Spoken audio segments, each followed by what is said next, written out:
Hey guys, welcome back to Delaware Acre.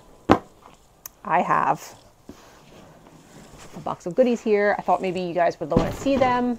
Something from the Bootstrap Farmer. I love their products. I love that I found them. I love that their seed trays are nice and sturdy. They're nice and thick plastic. I'll have to show you what I mean. But yeah, bring you a little closer so you can see. Okay, I've got middle schoolers in my driveway playing basketball, so you may hear them in the background. But yeah, just wanted to show you guys what I got.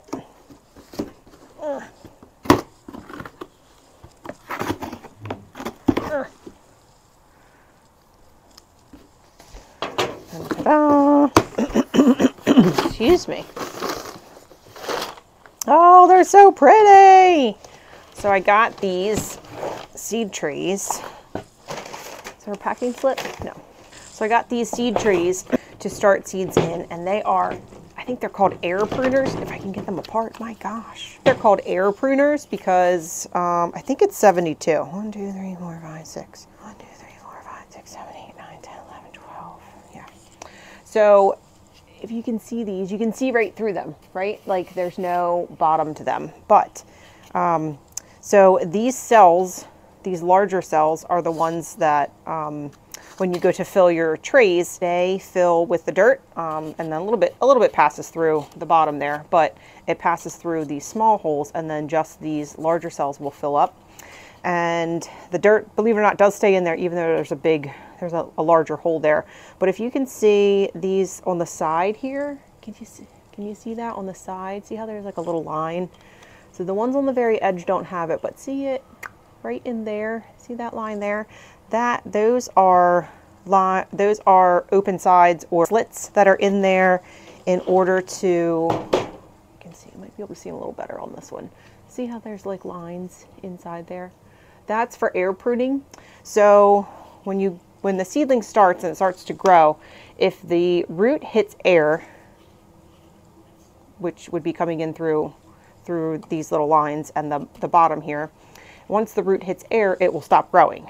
So it air prunes it. So you don't have to worry about them getting too leggy, or I'm sorry, not too leggy, but the roots being too long. So yeah, I got 5 of these trays in the multicolor. See all those there?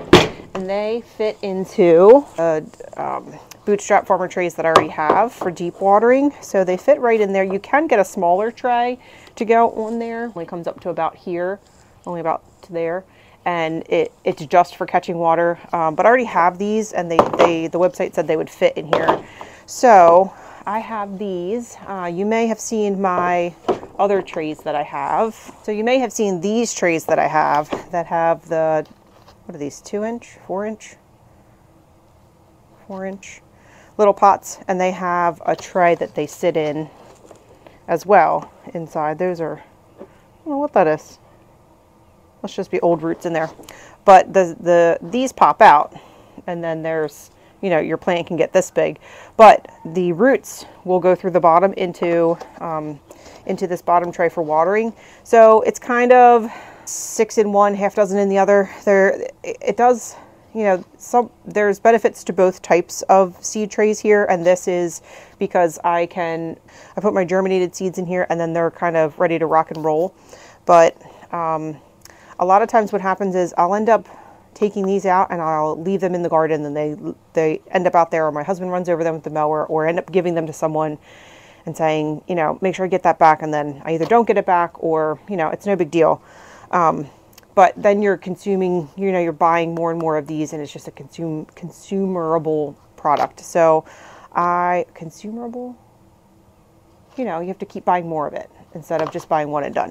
So I have 2 of these trays, and these are really cool. I really like these. I have extra of these little pots, but I wanted to give I was going to order more of those, and then I decided to get these because by the time 5 trays worth of seedlings are sprouted, and by the time I get this all started, it'll be time to transplant them out or to up pot them. So I'm kind of hoping somehow that I can do like a plant sale this year, and I will actually up pot these into like either reusable pots but not something like this because that's kind of expensive. Or I'll pot them into even like recycled cups or repurposed cups, or like I've done yogurt cups and stuff before. So, but yeah, I wanted to show you those. That's so fun.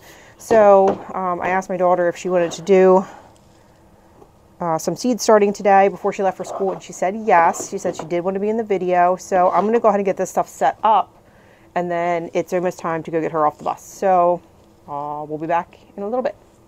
Okay, so someone changed their mind. They don't want to be in the video anymore. So I brought my other trays out. I think these are 1020 trays. Is that what they're called?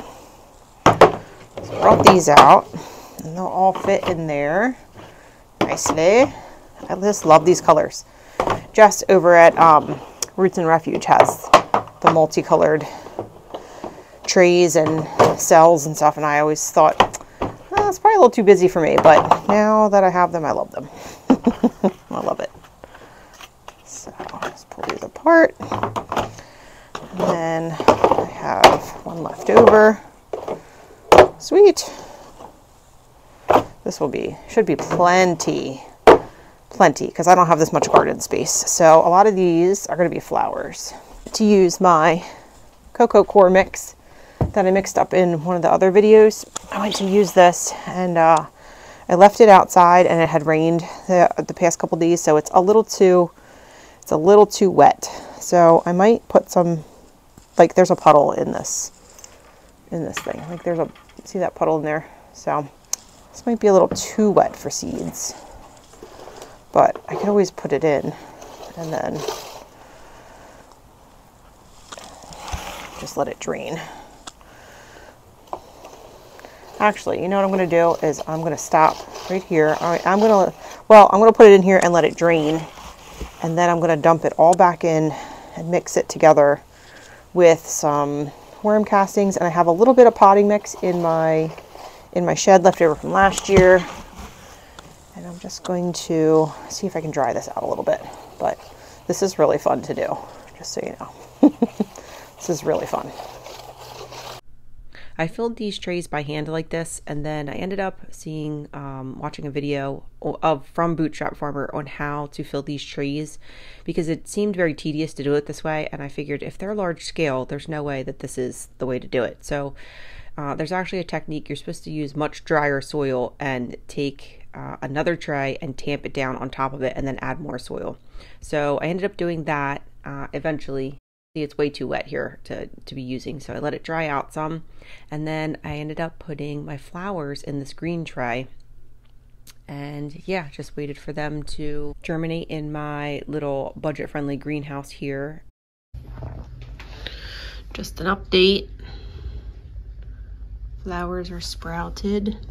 Little teeny tiny things. I've got my spider plants in here, just getting some extra sun or extra light. Potted up some stuff. Oh, look, this little guy.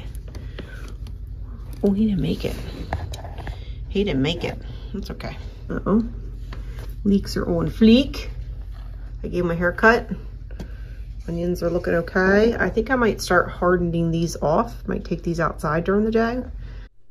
Not really sure what happened to the rest of my footage here or my audio, so I just took it out. And that'll be the end of this video. Thanks for watching, guys. Until the next one, hope you're well. Take care. Bye.